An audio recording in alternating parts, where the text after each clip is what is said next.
বৃষ্টির কারণে প্রতি সবজি অভাব পড়তেছে, অভাবের কারণে প্রতি কেজিতে 10 টাকা 20 টাকা 30 টাকা করে বাড়তেছে। ব্রয়লার মুরগিটা গত সপ্তাহের তুলনায় সপ্তাহে 10 টাকা বাড়তি। আপনার সোনালী দেশিটা স্বাভাবিক আছে, বাড়ার কারণটা হচ্ছে আপনার খামারিতে মনে করেন কাঁচা বাজার এক এক সময় এক। ঈদুল আজহার আগে অস্থির চট্টগ্রামের নিত্যপণ্যের বাজার। হঠাৎ করে ডিমের ডজন 150 টাকা বেড়ে যাওয়ায় বিপাকে পড়েছেন নিম্ন আয়ের মানুষ। এছাড়াও সবজির পাশাপাশি বাড়ছে মাছ মাংসের দামও। বৃষ্টির অজুহাতে বিক্রেতারা দাম বাড়ালেও ক্রেতারা বলছেন সিন্ডিকেটের কথা। চট্টগ্রামের বাজারে সবজি মাছ মাংসের দাম ঊর্ধ্বমুখী। কাঁচামরিচ 120 টাকা, বেশিরভাগ সবজি 80 থেকে 100 টাকায় বিক্রি হচ্ছে। ক্রেতারা বলছেন ঈদের আগে দাম বেড়ে যাওয়ায় বাজারে চাপ তৈরি হয়েছে। দাম তো আগের সাথে তুলনা করলে বেশি, মানে ডে বাই ডে বাড়তেছে। সবজি দাম বাড়তে সরবরাহ আছে, কিন্তু দাম বাড়তে আর কি।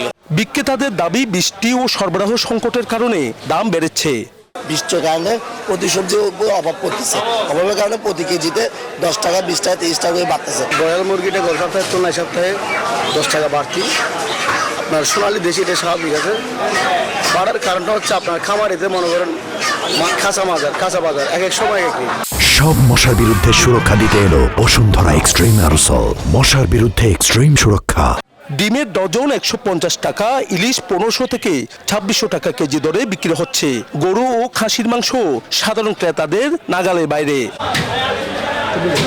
কোরবানি ঈদকে সামনে রেখে মশলার বাজারেও অস্থিরতা, বিশেষ করে এলাচ সহ গরম মশলা কিনতে পকেট খালি হচ্ছে সাধারণ মানুষের। বাড়তি দামের কারণে দুশ্চিন্তায় পড়েছেন ক্রেতারা। বৃষ্টি আর পাইকারি দাম বাড়ার অজুহাত দিচ্ছেন বিক্রেতারা। অন্যদিকে সিন্ডিকেট ও কৃত্রিম সংকট রোধে এখনই কার্যকর পদক্ষেপ নেওয়ার আহ্বান জানান সাধারণ ক্রেতারা। নয়ন বড়ুয়া জয়, নিউজ 24, চট্টগ্রাম।